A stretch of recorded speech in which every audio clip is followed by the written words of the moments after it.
Hello students, good afternoon to all of you. Myself Dr. Pankaj Parekh. Students, आपकी financial management book में हमने management of inventory का chapter complete किया।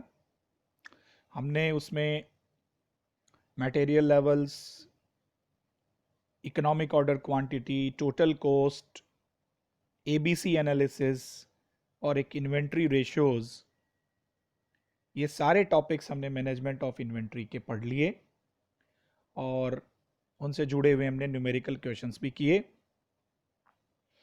Students, आज मैं आपको एक नया टॉपिक पढ़ाने वाला हूं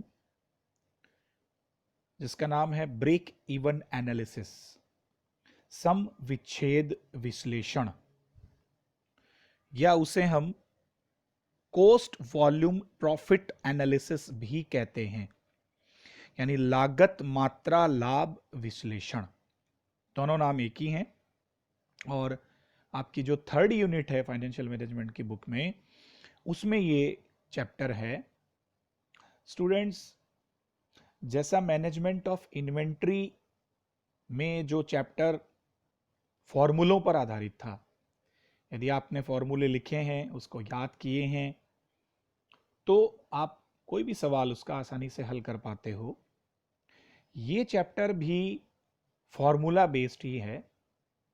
और स्टूडेंट्स, इस चैप्टर में आपका एक फ़ायदा ये है कि ये चैप्टर आपके फाइनेंशियल मैनेजमेंट में भी है और आपकी जो ABST की सेकंड बुक है कॉस्ट अकाउंटिंग, उसमें भी है।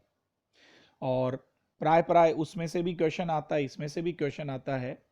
तो आप ये मान के चलिए कि ये जो एक चैप्टर है ये 40 नंबर का योगदान आपको देता है।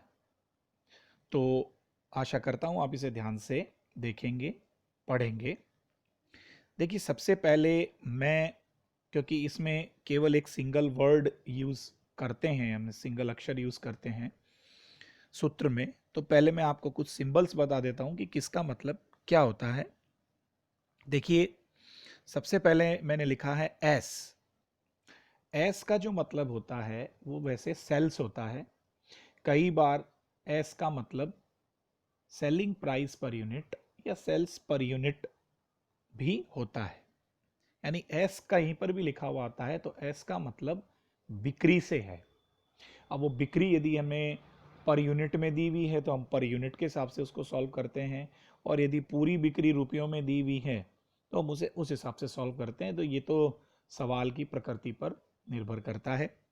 उसके बाद आप देखिए पी लिखा हुआ है। पी पी का मतलब होता है प्रॉफिट, मतलब लाभ। उसके बाद एफ, एफ का यहाँ पे मतलब है फिक्स्ड कॉस्ट, जिसे हम हिंदी में स्थिर लागत कहते हैं। वी का मतलब वेरिएबल कॉस्ट पर यूनिट से लिया जाता है। ये टोटल वेरिएबल कॉस्ट भी हो सकती है, पर अभी आपको सिर्फ इतना ध्यान रखना है कि वी का मतलब वेरिएबल कॉस्ट होता है। उसके बाद P oblique V ratio, PV ratio, इसे प्रॉफिट वॉल्यूम रेशो कहते हैं, लाभ मात्रा अनुपात।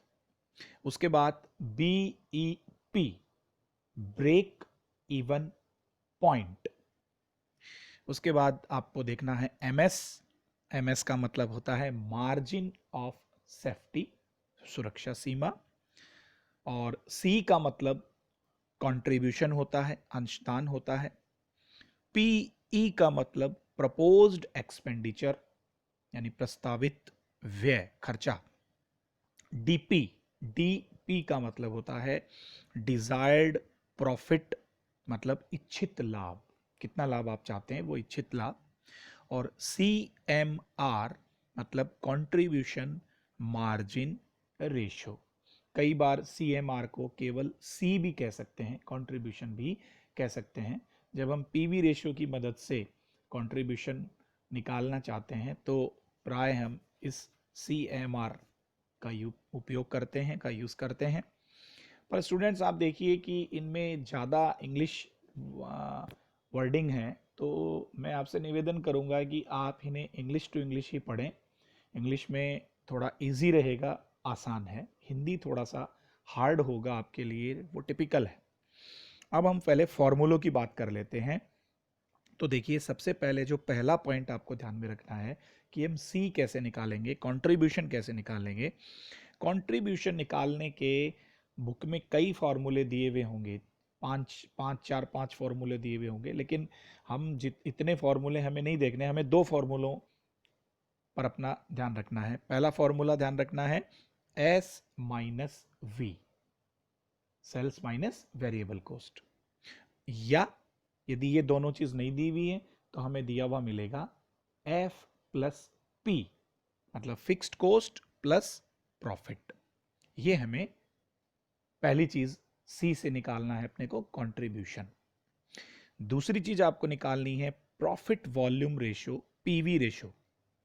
और पीवी रेशो कब निकलेगा, जब हम लोग पहले सी निकाल लेंगे।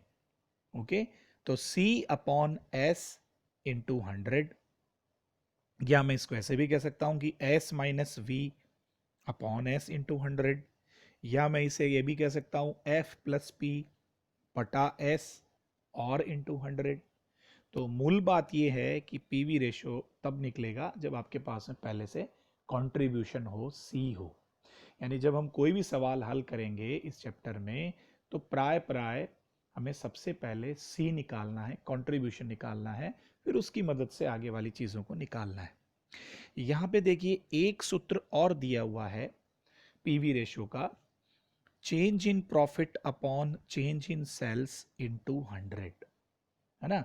ये फॉर्मूला आपको तब यूज करना है जब आपको सवाल में 2 साल की बिक्री या 2 साल का लाभ दिया हुआ हो, क्योंकि 2 साल का दिया हुआ होगा तभी तो उनमें चेंज होगा, या तो घटेगा या बढ़ेगा। ओके, तो when 2 years sales and profit are given in the question, then we use this formula, change in profit upon change in sales into 100। Okay, उसके बाद तीसरी चीज हमें निकालना है BEP, break even point. Break even point रुपयों में भी निकलती है और यूनिट्स में भी निकलती है। यदि रुपयों में निकालना है इन रुपीज तो फॉर्मूला है एफ अपॉन पीवी रेशियो। यहाँ पे स्टूडेंट्स एक बात मैं आपको और बता दूं, पीवी रेशियो का जो आंसर होता है वो हमेशा परसेंटेज में आता है। ओके, अब मान लीजिए यहाँ पे लिखा है एफ बटा पीवी रेशियो, और मान लीजिए एफ तो है 5000 और पीवी रेशियो आया 20, तो जब हम इसको सूत्र में लिखेंगे तो 5000 बटे 20 और गुणा 100। तो पीवी रेशियो कहीं पर भी बटे में लिखा हुआ है तो ऑटोमेटिकली आपको इंटू 100 कर देना है, क्योंकि पीवी रेशियो हमेशा परसेंटेज में आता है, और जब कोई चीज परसेंटेज में है तो इंटू 100 लगना ही है। यदि आपको बीईपी इन यूनिट्स में निकालना है तो ऊपर एफ ही रहेगा, फिक्स्ड कॉस्ट रहेगी, और नीचे आ जाएगा सी पर यूनिट, यानी कंट्रीब्यूशन पर यूनिट। तो हमने यहाँ पे 3 चीज़ें देखी, पहला सी कंट्रीब्यूशन, फिर पीवी रेशियो, और फिर बीईपी। अब हम देखते हैं चौथा जो आपको निकालना है वो है एमएस। एमएस का मतलब होता है मार्जिन ऑफ सेफ्टी, सुरक्षा सीमा। इसको निकालने के लिए हमें कौन सा फॉर्मूला काम में लेना है, देखिए actual sales minus BEP sales, यानी जो आप बीईपी निकालेंगे ना वो बीईपी को आपको घटाना है एक्चुअल सेल्स में से। और यही एमएस यदि आपको परसेंटेज में पूछता है तो आप उसको एमएस रेशो भी कह सकते हो और एमएस इन परसेंटेज भी कह सकते हो। तो ऊपर आपका जो एमएस आएगा वो एमएस बटा एक्चुअल सेल्स इंटू 100, या actual sales minus BP sales बटा एक्चुअल सेल्स गुणा 100, बात एक ही है। और कभी कभी क्या होता है कि हमें प्रॉफिट दे दिया जाता है सवाल में और कहते हैं कि प्रॉफिट की मदद से पीवी एमएस निकालिए, तो हमको फॉर्मूला वहां पे ये काम में नहीं लेके हमें काम में लेना है प्रॉफिट बट्टा पीवी रेशो। प्रॉफिट बट्टा पीवी रेशो करेंगे तो एमएस आ जाएगा, मार्जिन ऑफ सेफ्टी आ जाएगी। ओके, ये चौथा पॉइंट एमएस का हुआ, मार्जिन ऑफ सेफ्टी जो हमें ध्यान में रखना है। उसके बाद देखिए पांचवा जो पॉइंट है उसमें मैंने लिखा है calculation of various factors with the help of PV ratio. कभी कभी एक पीवी रेशो ही हमें दिया हुआ होता है और पीवी रेशो की मदद से हमें कई चीज़ें निकालनी पड़ती हैं, तो यहाँ पे आपको 4 चीज़ें ध्यान में रखनी है। पहली चीज़, आपको पीवी रेशो की मदद से यदि कंट्रीब्यूशन निकालना है तो हम उसे सी भी कहते हैं या उसे हम कंट्रीब्यूशन मार्जिन रेशो यानी CMR भी कहते हैं। और CMR निकालने के लिए सेल्स इनटू पीवी रेशो। उसके बाद लिखा है पी का मतलब प्रॉफिट, प्रॉफिट निकालना है तो sales into PV ratio minus F fix cost. और एफ निकालना है तो sales into PV ratio minus profit. यानी हमें फिक्स्ड कॉस्ट निकालना है तो हम माइनस प्रॉफिट कर देंगे, और प्रॉफिट निकालना है तो वहाँ पे माइनस फिक्स्ड कॉस्ट कर देंगे। और चौथी चीज़ वी, वेरिएबल कॉस्ट हमें निकालनी है तो sales into 1 minus PV ratio. ये सूत्र काम में लेना है। ये हमारे 5 पॉइंट हुए। छठा पॉइंट, कभी कभी क्या होता है स्टूडेंट्स कि हमें सवाल में इच्छित लाभ दे दिया जाता है। जो डिजायर्ड प्रॉफिट है वो इच्छित लाभ होता है। मान लीजिए आपको ये कह दिया कि भाई 5,000 का प्रॉफिट है और 5,000 के प्रॉफिट कमाने के लिए बिक्री कितनी होगी। तो मैंने लिखा है calculation of required sales for desired profit, उस इच्छित लाभ के लिए बिक्री की गणना। ये गणना यदि आपको रुपयों में करनी है इन रुपीस, तो हम क्या करेंगे, fixed cost plus DP desired profit upon PV ratio. और यदि सवाल में टैक्स की सूचना दी हुई है, कर की सूचना दी हुई है, तो कर घटाने के बाद जब हम इसको लिखेंगे तो फॉर्मूला हो जाएगा fixed cost plus desired profit, और केवल डिजायर्ड प्रॉफिट के नीचे डीपी के नीचे अपॉन 1 माइनस टैक्स रेट, और फिर पूरे के नीचे अपॉन पीवी रेशियो। और यदि इसको अपने को यूनिट्स में निकालना है तो एफ प्लस डीपी, ऊपर वही रहेगा, नीचे पीवी रेशियो की जगह आ जाएगा सी पर यूनिट, मतलब कंट्रीब्यूशन पर यूनिट। ये आपका इच्छित लाभ के लिए बिक्री हुआ। उसके बाद देखिए 7 नंबर का हमें जो पॉइंट दिया है, calculation of selling price per unit at a fixed BEP.